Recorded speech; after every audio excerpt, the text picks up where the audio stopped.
Oh, look at that. It's live. That's pretty cool. Hello there, the Facebook. I just put my stepdaughter down for a nap, so I figured it was time to go over the election today. How fun. I just wrote up here on my little whiteboard some little notes I wanted to go through. I have Biden over here and Trump over here, and I just have some issues down the side that I'd like to go over and help, I don't know, perhaps any of you who think, who should I vote, today, and maybe you don't know, and you want to go through some of the issues and see where they all stand, see if there's a difference. Spoiler alert, there isn't. The only reason that the oligarchy can work is as long as there's a good percentage of the masses that believes we have some sort of democratic republic, which obviously we don't, but let's go through it. So these are in no particular order. I just wrote down a bunch of issues at the time, and I just wanted to kind of compare the two. So first issue we got right here is healthcare. Now, where do Biden and Trump sit on healthcare? Well, about 70% of the United States wants Medicare for all, which is great. It's fine. Personally, I would settle for it. Doesn't go far enough, in my opinion. I'd rather have nationalized healthcare like the NHS in the United Kingdom. I'd also nationalize, of course, the pharmaceutical industry, not just the insurance industry, but Medicare for all is obviously what most people want. So in a democracy, you would have it, right? Well, Trump does not support Medicare for all, which is the majority position, making it the center position in the Overton window. He does not support it. But at least we have Biden over here, who also does not support it, and in fact said that if Medicare for all somehow passed the Senate and the Congress and made it to his desk, he would veto it anyway. Don't believe me? You don't have to believe me. It actually already happened. Remember in 2008 when Barack Obama said that we're going to get Medicare for all passed, we're going to have universal health care, which, by the way, would save trillions of dollars, would save the average American a ton of money. This is all well known by this point. But, fun fact, Barack Obama and Biden had a supermajority at one point. It wasn't just the presidency; they had the House, they had the Senates, they had the majority of the governorships, and they didn't even get the public option passed. So, no, he doesn't give a shit about giving you health care. Not his goal. Okay, Trump either. Next one, we got war. Well, Biden, super pro-war, loves it. Actually, when he got into office with Obama, we were only in 2 wars at the time. And then he took us to 7. That's awesome. He also helped us get into Libya and murder Muammar Gaddafi. We shoved a sword up his ass. Remember, we had rebel groups help us with that. The Libya model has ended up what we gave it the nickname. It was John Bolton who gave it that name. The same model that they wanted to use in Venezuela, but I digress. Biden, super pro-war, loves war. Trump, now a lot of you would say, hey, Trump hasn't got us into any new wars, and while that is true, he also hasn't really ramped down many of the other wars. He could say, I'm going to pull people out of Syria, but then he'll say, I'm going to leave people there because of the oil. We have the oil, we're taking the oil. And then when asked, we're not taking the oil, are we? He responds, maybe we will, maybe we won't. So Trump, also super pro-war. You got to remember, he also murdered Qasem Soleimani, the general from Iran. Think of him more like a vice president, culturally speaking, because the people of Iran actually followed Soleimani. Soleimani was actually on a peace tour at the time where we murdered him. So that's a lot of fun. So they agree on these as well. Trump, Biden, super pro-war. Next, we have entitlement programs. Social Security, Medicare, Medicaid. Trump, not a big fan of these. Has tried time and time again to cut them. Much like our friend over here, Joe Biden, who's actually bragged time and time again. I not only tried to cut it once, not only tried to cut it twice, but a third time and a fourth time. Joe Biden. So look at these. These candidates are starting to look pretty damn similar. Let's go into the next one. UBI, Universal Basic Income, or as some people would call it, Social Security for All. An expansion of Social Security to cover everybody. Why? Well, it's like saying you have an investment in your country, right? Imagine if we had a certain percentage of money, let's say 0.2% speculation tax on Wall Street, for example, that we could distribute amongst the people so that way in case someone lost their job or something like that, they'd have a little bit of savings on the side. This is something Alaska's already done. Andrew Yang has another proposition on how this could be done by taxing tech companies. I don't know that I necessarily agree with that, but whatever. Either way, Trump, not for a universal basic income. Biden, not for a universal basic income. Even an emergency universal basic income, not for it. There are many studies that show that it would help the economy, but you're probably, if you're watching this, odds are you make far, far less than $4 million a year, so you don't matter. Next, we're going to go on to genocide. Now, Trump is pro and Biden is pro-genocide. How can we say that? Well, the United States back in 2015 got involved in the Yemeni genocide on behalf of Saudi Arabia and Qatar. No, it's not because I'm an ethical hacker that I know this. This is common now. It's not even a secret. No one even tries to hide it. We've killed, 80,000 children alone so far?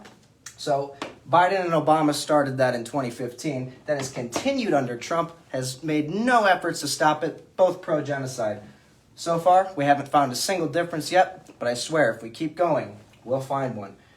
Next, we have police reform. There's a lot of people, the majority of the people in the country, want to take some funds from the police and then give it to social workers and other departments that could better handle certain situations to that way alleviate some of the stress and the tension on the police and allow them to focus more on their smaller scope of practice, allowing them to be more suited for that. Neither Trump nor Biden want to, quote, defund the police, which is unfortunate, especially if you saw my 14-minute video I made back in March or April or something on police terrorism and brutality. Next one, climate. This is a fun one, climate change. Now, there actually is a little bit of a difference here. Trump does not believe the science on climate change, and he wants to keep fracking. Joe Biden does believe the science on climate change, but he wants to keep fracking. So, again, both of them are against climate change. The rhetoric is completely irrelevant. In the words of Aerosmith, talk is cheap, shut up and dance. It's about what you do, not what you say. Jobs program. Ha! When since 1981 have you heard anyone talk about a jobs program? Federal jobs program, that's funny. It's even now, during a during a pandemic, we have no interest in a federal jobs program. That's silly. Federal judges. Now, I don't know how to put an X or a check here. As you can see, I didn't really plan this out well. Do you see the orange and the green? I assumed that would look good. Doesn't. Shows how poorly I planned this. Not at all, really. But federal judges, I'm just going to put a circle here on Trump because he's been trying to fast track these federal judges left and right. Amy Coney Barrett, for example. And look at this. Oh, my God. I'm going to put a circle under Biden, too, because Biden and the rest of the Democrats just helped fast track all of Trump's judges. And Biden even went up on the debate stage and said, oh, no, Coney Barrett, I would totally, she's a great person. She's awesome. Nothing against her. So they seem to support the exact same judges as they're both paid to do. Okay, immigration. So this is actually a weird one. I was wrong on my prediction of how this would go back in 2016. But Biden, who served under Obama, who was known as the deporter-in-chief, deported more immigrants than I think it was the last 16, 17-something presidents combined. I could be wrong on that. Someone please fact check me, but it's somewhere in that number. I'll just round down. Let's just say 10, just to be super friendly. So immigration. Again, I'm just going to put a circle here for Trump and a circle here for Biden. Now you're going to ask, TJ, why are you putting the same shape again? Well, immigration is a big problem in this country, especially with the war on drugs that we have, that we export to other countries, or the sanctions we put on other countries, and then the medicine we don't let into other countries, and then people become starving and desperate, then need somewhere to go, then they come here, then we put them in concentration camps that Biden and Obama made, and Trump continues. Actually, I think one or two of them he actually did approve. So again, both of them have circles. Splenda. Next, we're going on taxes. Now, for taxation, this is a pretty tough one and a pretty complicated subject because we could be talking about different marginal tax rates and whether one candidate or another wants to have a certain marginal tax bracket at a certain point or what percentage it could be. But essentially what I mean here by taxes is the distribution of wealth within a society, whether it's the upper class, the middle class, which we don't really have, or the lower class. I know before the pandemic, over 50% of full-time working adults made less than $30,000 a year, and 80% of adults live paycheck to paycheck. So not really much of a middle class, as you can tell. But both of them seem to, I'm going to put a big X for that, against taxes. Even Biden, who is supposed to be some Trojan horse for the left, according to Donald Trump, which is the 8th most ridiculous thing I've ever heard him say. Even though he is supposed to be that, he is not. He's talking about maybe not lowering any taxes for anyone who makes under $400,000. He has no no desire to make the corporate tax rate any higher than it is now, and we have some of the lowest corporate tax rate in the entire planet. How about capital gains? When's the last time you've heard someone say, hey, why don't we tax capital gains at the same rate we tax income tax? Please, not for that. Let's see, homeless. This is a big one. Not a lot of people think about it, unless they live in Los Angeles or something. TJ, how much would it cost to house every homeless person in the United States? $20 billion a year. Thank you for asking. That's it. $20 billion. How much is that? To put it in perspective, we just added an additional $131 billion annually to the already inflated Department of Defense budget, which is now well over $730 billion a year. But we can't afford 20. How are you going to pay for it? How are you going to pay for it? So Trump doesn't give a fuck about the homeless. Biden doesn't give a fuck about the homeless. We could house them all. There was a city in Nevada, don't recall which one it is. They did I think it was a 1 or 2 year long study where they saw what happened when they housed all the homeless people, and they found it only cost them about $9,000 a year to house them, as opposed to the $19,000 it normally cost. It actually saves money because if you're out in the elements, you have to go to the hospital more. You have to interact with the police more often. There's a lot of taxpayer dollars that go into it. But what they found was about 80% of the people that they housed were able to re-enter the job market. And some psychologists say it could be because of a lot of things. One, you have a better chance to clean yourself. Also, you get a little bit more confidence knowing you have like a roof over your head and you kind of have somewhere to go. Either way, Trump, Biden, they don't give a fuck about the homeless. No to that.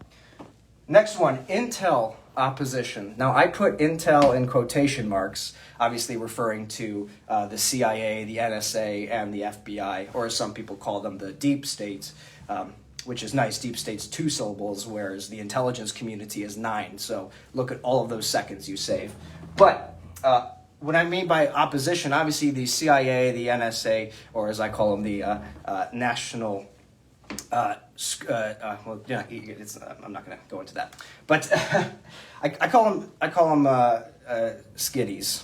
Okay, the S stands for skiddies. If anyone out there is into like hacking or IT, a skiddy is a penetration tester, or I guess another word for a hacker. A skiddy is somebody who knows how to hack, but they don't know how to write their own code. Generally speaking, they don't know how to program, so they have to use pre-recorded, payloads and things like that. So I make fun of them for being very, high in power but low in intelligence. Anyway, Intel opposition. So Donald Trump pretends to oppose the intelligence community all the time. Like when he goes against the bullshit Russiagate story that was made up in 2016, the evidence-free conspiracy theory that was pushed by, what was that company called that the DNC, wasn't New Knowledge, that was Pete Buttigieg. Can't remember the name right now, it'll come to me. But either way, he pretends to oppose the intelligence community when it's easy, but of course, as Chuck Schumer has admitted once, into a microphone, if you mess with the intelligence community, they have 6 ways to Sunday to mess with you back. So, no, Trump never intentionally goes against the intelligence community unless he slips up and accidentally tells the truth and says shit like, oh yeah, we're in there for the oil, we're taking the oil. Or Mike Pompeo comes up there and like, yeah, we're gonna have a coup in Venezuela and we're gonna take over the government there. We're gonna install Juan Guaido, who is a CIA puppet. 6 days later, 10 American terrorists were caught, 6 of them were killed, entering the country in a failed coup. And they're like, what the hell? And we had nothing to do with it. Sure. So Trump does not oppose the intelligence community, despite everyone wanting to believe he does. He doesn't. Biden obviously does not, so we can move on there. COVID response. This is something a lot of people would care about, which makes sense. How did we respond to COVID? Now, I'm going to say right off the bat, Trump did 8.5 billion things wrong. Absolutely. No doubt about that. And if I had to bet who would have done a better job, I would say pass. I don't make stupid bets like that. We'll never know, so who cares? But what I can say is both Biden and Trump agreed on, actually, not even just Biden, all of the Democrats agreed on the CARES Act. It passed the Senate 96-0. It was a $4.2 trillion, extraction? Is that appropriate? Extraction of wealth from the American people to American oligarchs. Again, they've already taken about $50 trillion from us over the past 20 or 30 years or so, according to many estimates, because, of course, both the Democratic and Republican Party work together to funnel money out of the United States into large multinational corporations and the international banking cartel. as Dylan Ratigan pointed out to us about 10 years ago before he was mysteriously fired from MSNBC for having low ratings, despite the fact that he had the highest ratings at the time.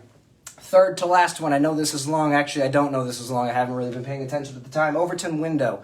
This one's important to me. The Overton window, for those of you who don't know, is the range of discussion where it is appropriate to be speaking. So let me give you an example. In the United States, it is within the Overton window to say something like, I think we should raise the corporate tax rate by 2%, or I want to lower the corporate tax rate by 2%, right? That's well within the area of discussion. But something, let's say, I think if someone came out and said everybody under 5'6", which includes me, loses all their rights and they should just be slaves to the taller people. That's out of the Overton window, right? Because that's out of the course of discussion. That's too ridiculous. It's outlandish. When it comes to the Overton window, I'm going to draw a little right arrow here for Trump, because Trump is a right-winger, obviously. He pushes the Overton window to the right, just like his friend over here, Biden, the good little boy.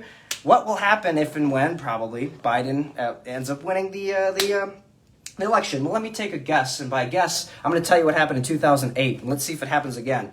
The left celebrates, then they go the fuck to sleep, then Biden fucks over the American people more and more by, let's see, what did he do last time? Oh, that's right, he opened the Arctic to drilling twice.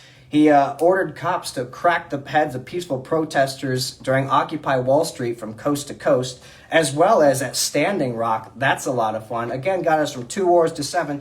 Bailed out the banks after they crashed the economy intentionally, which caused no less than 100,000 economy-related suicides thereafter. Of course, no real prison time for anybody who was actually involved. Go Goldman Sachs. So what happens is people say, well, we voted for the liberal, and look what he did. He did nothing for us. And now this guy comes out, Trump, and says, hey, look what these shitheads, these murderers, these psychopathic fucknuts have been doing to you for the past, and he's right when he said that. Look what but it's a secret. He's going to do it too. We don't know that yet. It's only 2015 at this point. But he comes out and says, look what he's done, and then he can say all the right things. Like, he'll go on Letterman and say, oh yeah, Scotland has great healthcare. I had a friend who went out there and had his leg injured, and then he went to the hospital and it was free. I can vouch for that. I've gone to the hospital, not Scotland, but England, and absolutely it's free. If you want some money for a cab ride, then give it to you, or walk, or whichever. But that's their job. The oligarchs of this country get Republicans who are strong, and they get Democrats who are weak and subservient and will always move to the right. When's the last time you've ever heard a Republican say, I don't know if we can pass that because what if we can't get the Democrats on board? What if we got to meet them part way? We got to meet them in the middle. That's what we got to do. Fuck no. Republicans never said that. That's always the Democrat. Go more to the right. Just more to the right. In 2008, we were talking about universal health care. What were we doing in 2012? Fucking nothing. So, both of them shift the Overton window to the right. Now, the death penalty. I put this one in kind of as a joke because they're both literal murderers. I'm making that claim. If I'm false, it's slander. Sue me. They are both murderers. They are both genocidal. And they are both either sociopaths or maybe they were born psychopaths. Not sure. Can't confirm that last one. Everything else is true. They are both extremely for the death penalty, which is great because, as we know, 4% of the people we kill every year on death row are completely innocent. We don't find out till a couple years later, but it's about 4%, which means if you're for the death penalty, at least right now, you are for state-sanctioned murder 4% of the time. Now, the argument should really be around the death penalty is, in a world where we could get that number to 0, which it isn't, but in a world where we could get it to 0, should we still have it? That's the question. But we can't even have that discussion because we're still murdering 4% of the people every year. Last but not least, we have cannabis. I'm going to put a big X here, as you all know. Absolutely not. Ever since 1930, when Harry J. Anslinger started spouting his racist bullshit about how marijuana, which he called it, because in the 20s, everyone smoked weed. Everyone did. No one called it marijuana, though, because that's not English. Harry J. Anslinger's like, oh my God, look at these Mexicans coming in smoking the marijuana and they're raping white women. Oh my God, look at these black jazz musicians that smoke marijuana. And they're raping and killing white people and white women especially. And then you get different publications and articles all around the country to post pictures of extremely, extremely racist pictures. People, like black people, giant lips, Mexicans, and like I don't know what the clothes are called. I don't know much about textiles, to be honest with you. But ever since the 1930s, people started thinking, oh my God, marijuana must be bad because people are saying that the fucking people browner than me gonna hurt me. And so these people can't get out of that time. They can't get out of it because Harry J. Anslinger was getting money from the paper industry, who was opposing hemp, obviously, and also the prison. I didn't put that on there. I could have put that. Private prisons. They're both for it, obviously. When you get money for the wrong reasons, obviously you're going to start fear-mongering against something that's not a big deal. And in a country where alcohol is legal, which has killed X people, where X is greater than 0, and cannabis has killed 0 people, guaranteed your money back, must be 18 years old or to call. But if you want, you can actually, if you don't believe me, smoke a shit ton of pot and try to overdose. If you fail, you'll find out that you were wrong. If you succeed, you'll be famous on Fox News forever. They'll love the shit out of you. They'll never stop talking about you. Like, oh my God, someone died from weed. Someone, finally, now we have it. And speaking of having it, let's have a look at the whiteboard. Let's see here. We got, oh yeah, they're right. They're the exact fucking same thing. And the whole election is a joke. And it's just to get people to believe the bullshit that we live in a democracy or a republic or a democratic republic. We do not. We live in an oligarch. If you want to do something, if you want to make a difference, voting isn't going to do it. What is going to be organizing and getting people in the streets by the millions, general strikes, no one go to work, no one pay their mortgage, no one pay their rent, no one pay their credit card bill, doctors refuse to go to work, teachers refuse to go to work, nurses, everyone refuse to go to work until we get economic reform. I'm not saying we need to change everything, like we need to get, term limits on the intelligence community. Better watch out, I don't want to get JFK'd over that one. But, I'm not even saying that. Organize, get out in the street, protest. Because according to the Massachusetts Institute of Technology, 2029 to 2045, but I'm super conservative, so I'm going to say, well, not politically, but 2045 is the year, approximately, of the singularity. And as we can see through machine learning, I don't know how many, it doesn't matter if you're a programmer, everyone knows about machine learning nowadays. Technology is getting better and better. Right now, if you protest, you can shut shit down because humans work. A couple decades from now, the percentage of jobs that are going to be held by humans is going to be substantially lower. Eventually, probably around the year 2045, it's going to be so low that even if every human protested, it wouldn't make one single shit of a difference. So, to leave you just with one last final thought, if you want to vote, that's great. That's awesome. I'm not going to voter shame because voter shaming is disgusting. And like they say, if you ever find yourself beating up someone, lower on the ladder than you, good chance you're being manipulated by someone higher on the economic ladder than you. So I'm not going to be doing that. But if you want to vote, that's great. But if you vote for a candidate, let's say Joe Biden, for example, and you believe he's going to be working in your best interest, please, for the love of God, don't go back to sleep. Keep fighting him, even though obviously if he's not going to move left before he has your vote, why the fuck would he move left after he has your vote? That's dumb. But keep trying. Don't give up. Get in the streets. Organize. Protest. Vote third party, even though they say you can't vote third party until enough people vote for third party, and enough people don't vote for third party, so you can't vote for third party, which is called cyclical. Okay? So get out of that. Just vote third party. Or do something. But don't pretend like there are two parties in this country. We have one party, the corporate party. It has two factions, the Democrats and the Republicans. Also, just in case anyone, I should actually say this is my very last note. I actually needed to read this because I did say some things that... So I just want to read one quick thing to you, then I'll go. Executive Order 13526, Section 1.7. This is over classification, prohibitions, and limitations. Just in case anybody thinks, hey, TJ, you said something classified that you shouldn't have said earlier. I'm not going to say what. I'm going to read this to you. In no case shall information be classified, continue to be maintained as classified, or fail to be declassified in order to 1. Conceal violations of law, inefficiency, or administrative error. 2. Prevent embarrassment to a person, organization, or agency. 3. Restrain competition. Or 4. Prevent or delay the release of information that does not require protection in the interest of national security. So, classified information is great. But if it's classified to hide fraud, waste, abuse, or crimes, it legally cannot be classified. Oops. So, have a good election day. Love you guys. See ya. How do you finish? You click finish? Oh, it's a button that says finish. All right, toodles.